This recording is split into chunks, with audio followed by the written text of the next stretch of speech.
أعوذ بالله من الشيطان الرجيم بسم الله الرحمن الرحيم فلما بلغ مجمع بينهما نسيا حوتهما فاتخذ سبيله في البحر سربا فلما جاوز قال لفتاه آتينا غداءنا لقد لقينا من سفرنا هذا نصبا قال أرأيت إذ أوينا إلى الصخرة فإني نسيت الحوت وما أنسانيه إلا الشيطان أن أذكره واتخذ سبيله في البحر عجبا قال ذلك ما كنا نبغي فارتدنا على آثارهما قصصا فوجد عبدا من عبادنا آتيناه رحمة من عندنا وعلمناه من لدنا علما قال له موسى هل أتبعك علي أن تعلمني مما علمت رشدا قال له موسى هل أتبعك على أن تعلمني مما علمت رشدا قال إنك لن تستطيع معي صبرا وكيف تصبر على ما لم تحط به خبرا قال ستجدني إن شاء الله صابرا ولا أعصي لك أمرا قال فإن اتبعتني فلا تسألني عن شيء حتى أحدث لك منه ذكرا فانطلقا حتى إذا ركب في السفينة خرقها قال خرقتها لتغرق أهلها لقد جئت شيئا إمرا قال لم أقل إنك لن تستطيع معي صبرا قال لا تؤاخذني بما نسيت ولا ترهقني من أمري عسرا.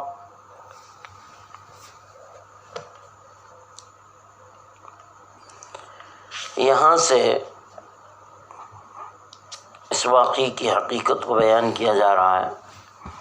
اللہ تعالیٰ فرما رہے ہیں پر جب دونوں مجمع البحرین پر پہنچے یعنی دو دریاؤں کے سنگم پر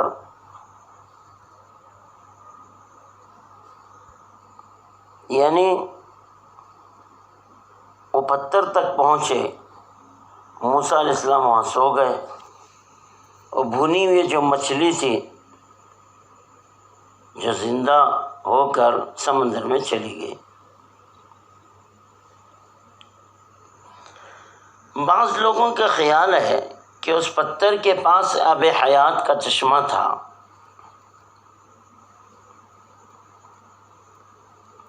جس چیز پر اس کا پانی لگ جاتا تھا وہ زندہ ہو کر سمندر میں جا کودتے تھے. بعض علماء نے فرمایا یوشع بن نون نے آب حیات سے وضو کر کے ٹوکری میں رکھی ہوئی جو مچھلی تھی اس پر پانی چھڑکا جس سے وہ مچھلی زندہ ہو کر پانی میں چلی گئی.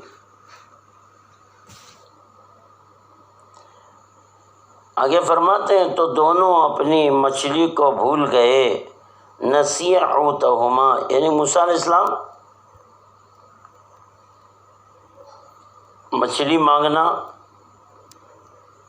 یوشع علیہ السلام مچھلی کے زندہ ہو کر سمندر میں جا گرنے کا تذکرہ بھول گئے.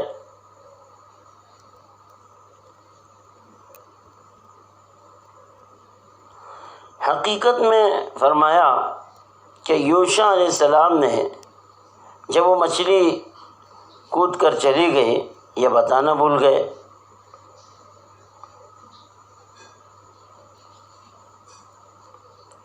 آگے اللہ تعالیٰ فرماتے ہیں مچھلی نے دریا میں اپنی راہ لی اور چل دی، یعنی اللہ کا حکم تھا اس مچھلی کو کہ اس جگہ جہاں وہ پتھر تھا، جہاں وہ رکے تھے تھوڑی دیر کے لیے، وہاں سے اس نے اپنا راستہ بنا لیا۔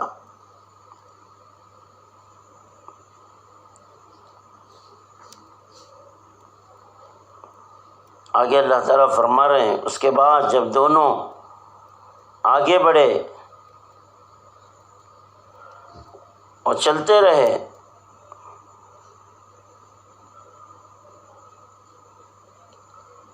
تو موسیٰ علیہ السلام نے خادم سے کہا کھانا لاؤ، اس سفر میں ہم بہت تھک گئے ہیں۔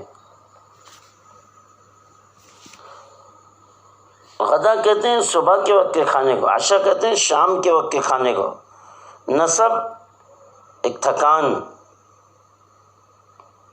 حضرت موسیٰ علیہ السلام مقررہ پتھر سے آگے بڑھے تو اللہ کی طرف سے آپ پر بھوک ڈالی گئی، کھانے کی خواہش کی اور مچھلی یاد آ گئی، پھر اپنے مقصد پر لوٹ آئے۔ آگے اللہ تعالیٰ فرماتے ہیں خادم نے کہا دیکھیے تو جب ہم اس پتھر کے پاس قیام پذیر ہوئے تو مچھلی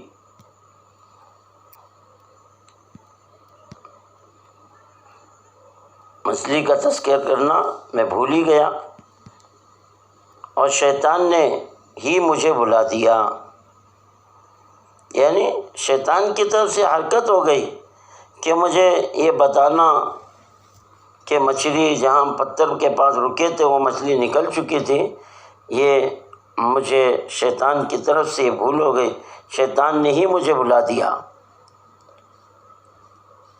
آگے فرماتے ہیں اس کا تذکرہ آپ سے کرتا اور مچھلی نے سمندر کے اندر اپنا راستہ عجیب طرح سے بنا لیا، یعنی جس پتھر کے پاس ہم سوئے تھے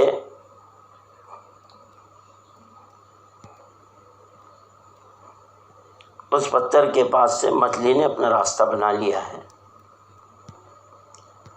نسیت الحوت کے دو مطلب بیان کیے۔ ایک مطلب یہ ہے جو ترجمے میں ذکر کر دیا گیا کہ میں آج سے مچھلی کا واقعہ بیان کرنا بھول گیا۔ دوسرا ترجمہ بیان کیا میں نے مچھلی کو چھوڑ آیا۔ بغوی نے لکھا ہے یوشع نے مچھلی کو جب کود کا سمندر میں گرتے دیکھا تو حضرت موسیٰ علیہ السلام کو مطلع کرنے کا ارادہ کیا، لیکن حضرت موسیٰ علیہ السلام کے بیداری کے بعد ذکر کرنا بھول گئے اور دن بھر بھولے رہے، یہاں تک کہ دوسرے روز ظہر کی نماز پڑھ لی۔ حضرت موسیٰ علیہ السلام نے کھانا طلب کیا تو حضرت یوشع کو مچھلی یاد آئی، آپ نے عذر پیش کیا الا الشیطان، یعنی یہ شیطانی وساوس سے ہو گیا، مجھے تو یہ بتانا ہی تھا، میں نے یاد رکھا تھا لیکن شیطان نے مجھے بھلا دیا۔ مفسرین نے لکھا ہے حضرت یوشع آیت قدرت کے مشاہدے میں مستغرق ہو گئے،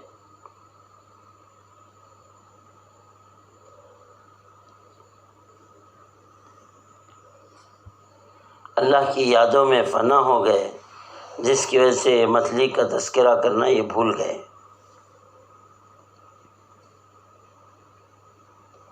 آگے اللہ تعالیٰ فرما رہے ہیں موسیٰ علیہ السلام نے کہا یہی تو وہ چیز ہے جس کے ہم خواستگار تھے،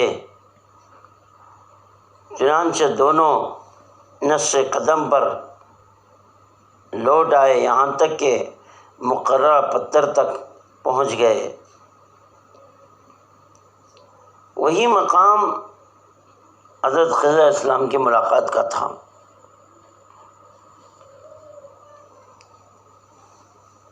اور ان دونوں نے ہمارے ایک بندے کو پایا، فوجد عبدا من عبادنا۔ جمہور علماء نے کہا یہ خضر تھے، صحیح حدیث میں ان کا نام بلیہ بن ملکان یا الیاس کہا گیا ہے۔ خضر ان کا لقب تھا۔ رسول اللہ صلی اللہ علیہ وسلم فرمایا خضر کو خضر کہنے کی وجہ یہ تھی، خضر جب خشک زمین یا خشک گھاس پر بیٹھ جاتے تو سرسب ہو کر لہلہانے لگتی۔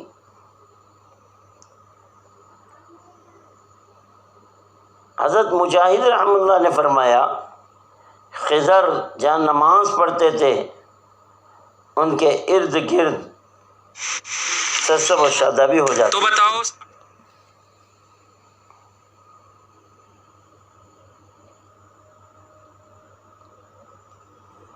یہ بیان کیا ہے۔ خضر کو اسرائیلی نسل سے قرار دیا، کسی نے کہا شہزادے تھے۔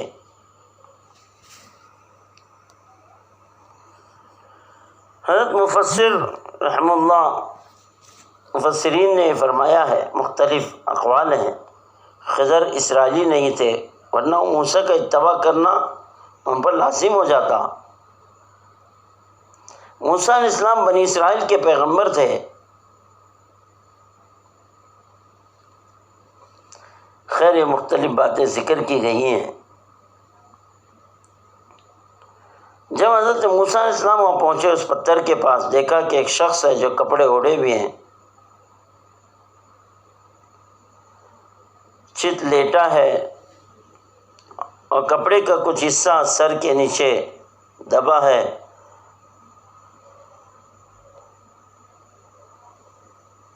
یہ حضرت خضر علیہ السلام ہیں جو اللہ تعالیٰ نے ان سے ملاقات کرا دی۔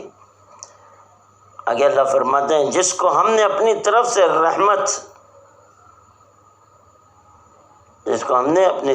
رحمت اور ہم نے اپنے پاس سے اس کو علم سکھایا تھا۔ اللہ نے اپنی رحمت یعنی نبوت و وحی عطا کی۔ رحمت سے مراد نبوت اور وحی ہے، اور یہاں علم سے ایسا علم دیا جو صرف ہمارے لیے خاص تھا، بغیر ہماری توفیق کے اس علم کا حاصل کرنا ناممکن تھا۔ اسی کا علماء نے علم سے مراد ذات و صفات کا علم بتایا ہے۔ اکثر علماء حسین لکھا اکثر علماء خضر کو نبی تسلیم نہیں کرتے ہیں،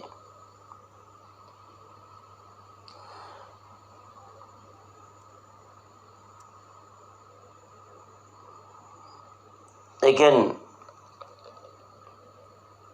قاضی محمد ثناء اللہ صاحب رحمۃ اللہ علیہ نے فرمایا میرے نزدیک یہ علماء کا ایک قول جو ہے غور طلب ہے، کیونکہ اولیاء کو جو علم الہام سے حاصل ہوتا ہے وہ ظنی ہوتا ہے، یقینی نہیں ہوتا۔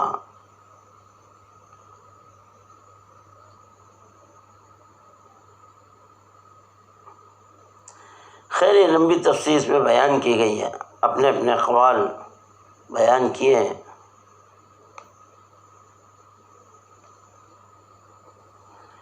مختلف اقوال ہیں، کسی نے یوں کہا خضر کو اگر نبی نہ مانا تو کیا جواب ہوگا معصوم بچے کو بے قصور قتل کر دینے کا؟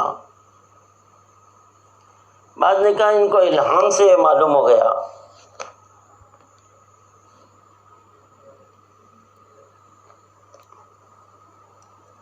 خیر آگے فرمایا ہے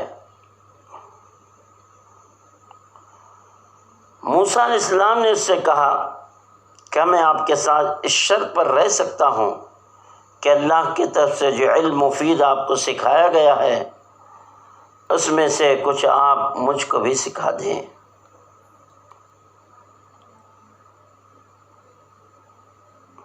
موسیٰ علیہ السلام نے کہا میں آپ کے پاس آپ کے ساتھ رہنے کے لیے آیا ہوں تاکہ ساتھ رہ کر آپ سے علم حاصل کروں۔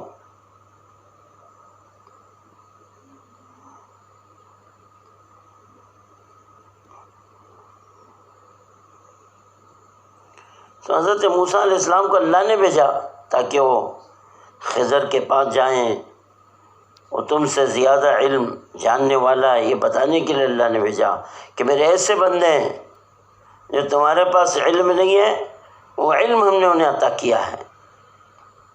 اللہ کا ایک نظام ہے۔ بنی اسرائیل نے سوال کیا موسیٰ علیہ السلام سے کہ سب سے بڑا عالم کون ہے؟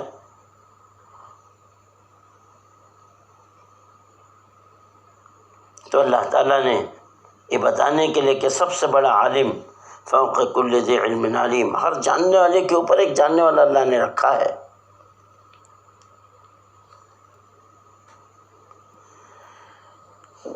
تو آگے انشاءاللہ کل اس کی تفسیر بیان کی جائے گی کہ کس طرح یہ واقعہ ہوا، جو 3 مواقع پیش آئے اس کی کیا حقیقت ہے، اور یہ مواقع کیا کیا تھے، جیسے کہ گزشتہ کل بیان کیا گیا تھا، اس کو قرآن کی آیت اس کے ترجمے سے بتایا جائے گا، اس میں کچھ مختصر تفسیر بھی ہے۔